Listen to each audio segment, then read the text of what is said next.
অনেক মজার দুধে ভেজানো দুধ পুলি নারিকেল দিয়ে এই পিঠাটা বানিয়েছি।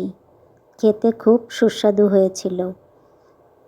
প্রথমে পানি গরম করে চাউলের গুঁড়া দিয়ে একটু ঢেকে দিলাম।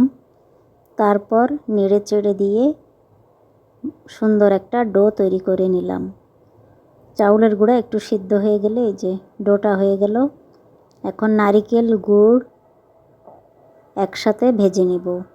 ভাজতে ভাজতে যখন একটু লাল কালার চলে আসবে তখন এটাকে নামিয়ে নেব। আটার ডোটা মথে নিয়েছি। একটা রুটি বেলে নিলাম। আরেকটা এরকম মুখার সাহায্যে সবগুলো গোল গোল করে কেটে নিব। দেখতে সবগুলো একই মাপের হবে, গোল গোল। তারপর 1 চামচ নারিকেল দিয়ে দুই পাশ থেকে মুখটা বন্ধ করে দিয়ে পিঠাগুলো বানিয়ে নেব। সবগুলো পিঠা দেখতে একই রকম হবে। এইভাবে শুধু টিপে তৈরি করে নিব। দেখতে পিঠাটা এরকম হবে।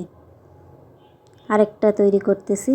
এই যে মুখটা এভাবে চেপে চেপে বন্ধ করে দেব নারিকেল দিয়ে। খেজুরের গুড় দিয়েছি। তারপর সবগুলো পিঠা আমি তৈরি করে ফেললাম। চুলায় আগেই দুধ জাল করে নিয়েছি। তার মধ্যে তেজপাতা, দারচিনি, এলাচ, মশলা, স্বাদের জন্য একটু লবণ দিলাম, গুড় এবং চিনি দিয়েছি। জাল করে নিব। দুধটা জাল হয়ে গেলে এক এক করে আস্তে আস্তে পিঠাগুলো দিয়ে দিব।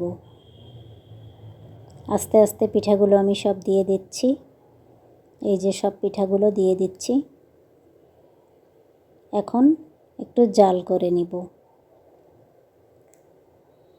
কিছুক্ষণ জাল করলে হয়ে যাবে। এই যে তৈরি হয়ে গিয়েছে পিঠাগুলো। খুব সুন্দর হয়েছে। পিঠাটা আমি একটা প্লেটে তুলে নিচ্ছি। এই যে রসালো পিঠাগুলো রাতে বানিয়ে সকালবেলা আপনি খাবেন। এই পিঠাটা খেতে খুব মজা লাগে। দুধে ভেজে নরম হয়ে যাবে পিঠাটা। মুখে দিলেই মিলিয়ে যাবে নরম তুলতুলে দুধ পুলি পিঠা, দুধ নারিকেলের পুলি পিঠা। বাস পিঠাটা খাওয়ার জন্য রেডি। সকলকে পাশে থাকার জন্য অসংখ্য ধন্যবাদ। খুবই মজাদার এই পিঠাটা। আসসালামু আলাইকুম।